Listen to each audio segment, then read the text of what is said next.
Bismillahirrahmanirrahim.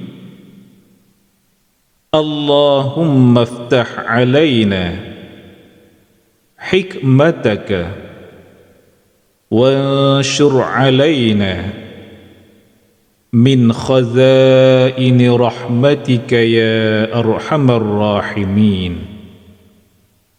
Ya Allah, bukakanlah ke atas kami hikmahmu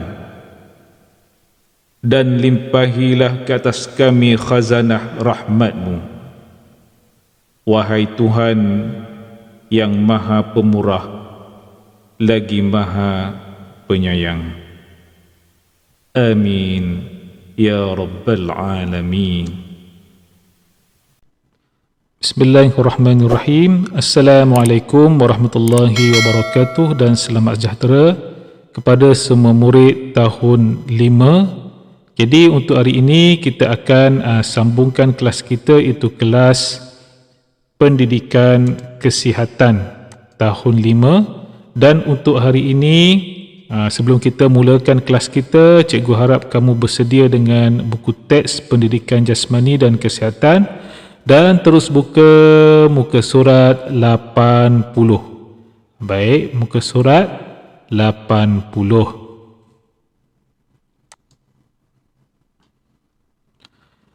Baik murid-murid semua, bila kita dah buka muka surat 80, kita akan jumpa tajuk penyalahgunaan bahan.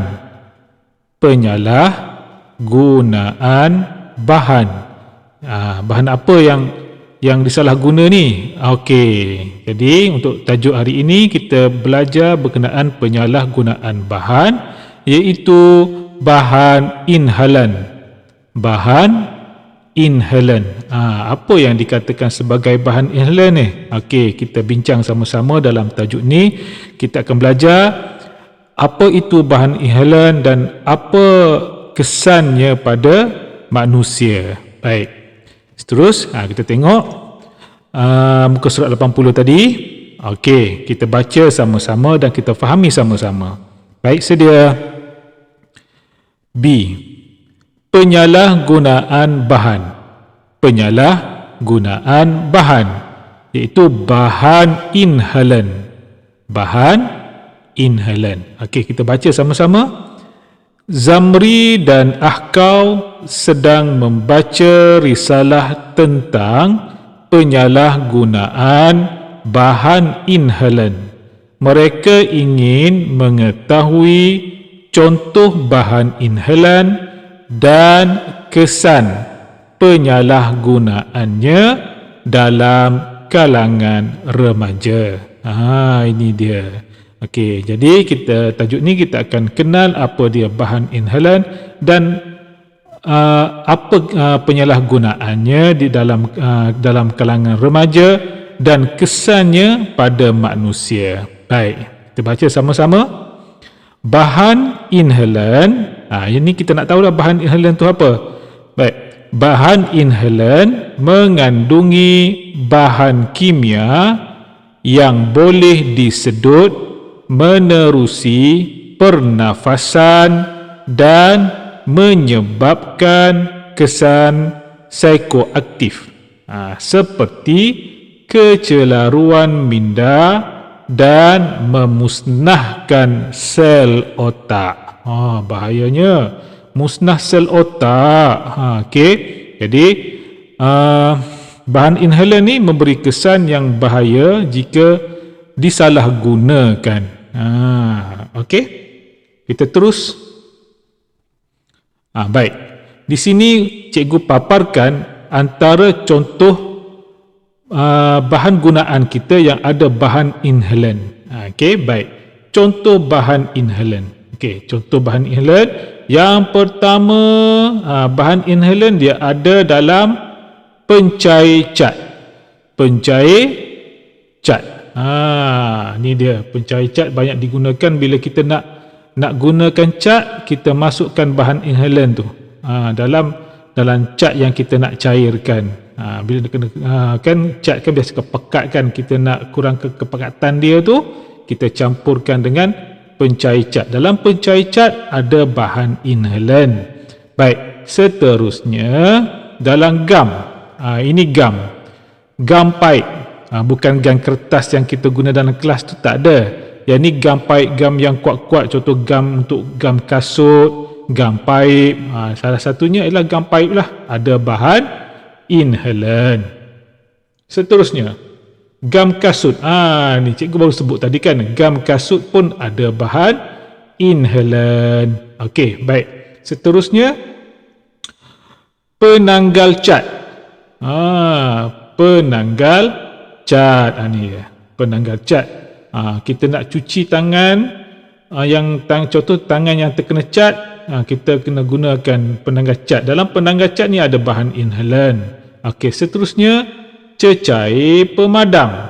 Cecair pemadam, liquid paper, pun ada bahan inhalan. Okey, seterusnya dalam pen penanda, marker pen. Marker pen yang cikgu gunakan dalam kelas tu pun ada bahan inhalan. Kita buka tudung dia kan, penutup dia tu, kita buka penutup dia, kita dapat bau yang kuat. Itu sebenarnya adalah bahan inhalan. Okey, baik. Seterusnya dalam pengilat kuku ada bahan inhalan. Yang perempuan kan, dia nak kilatkan kuku dia, dia letak bahan pengilat kuku, dalam tu ada bahan inhalan. Seterusnya dekat penyembur rambut. Penyembur rambut, dalam tu pun ada digunakan bahan inhalan. Seterusnya dalam shellac. Kamu tahu shellac tu apa? Shellac tu yang dia macam cat jugalah. Kita sapu dia dekat perabot kayu, dinding rumah, supaya warna kayu tu timbul. Itu nama dia shellac. Dalam shellac ada bahan inhalan. Dan seterusnya dalam petrol, minyak kereta, dalam petrol pun ada bahan inhalan. Okey, baik. Sebagai pengukuhan, berikan contoh lain bahan inhalan. Ada tak yang kamu tahu? Yang ni kita fikir sama-sama lah. Baik, seterusnya. Akhir sekali, bahagian tugasan. Okey, bahagian tugasan. Sebenarnya yang ni, tugasan ni cikgu akan sediakan kamu dalam worksheet. Ada link nanti cikgu akan bagi kamu dalam grup Telegram. Okey, bagi siapa-siapa murid-murid yang nak jawab terus dekat sini pun boleh, tapi kena salin dah. Kalau dalam worksheet tu nanti kamu just klik je link yang cikgu bagi, kamu terus jawab dalam tu dan kamu email terus untuk saya. Jadi saya dapat semak lah. Bagi yang murid yang nak salin kat sini terus pun boleh, tak ada masalah.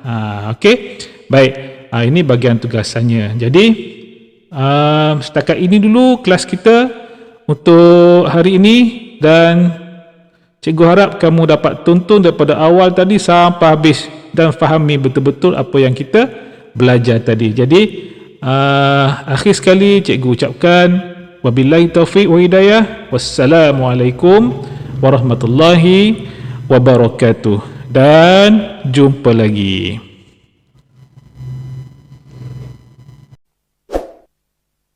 Okey, jangan lupa subscribe channel cikgu untuk memudahkan kamu mengikuti kelas-kelas saya pada masa-masa yang akan datang. Okey, terima kasih. Jumpa lagi. Bye-bye.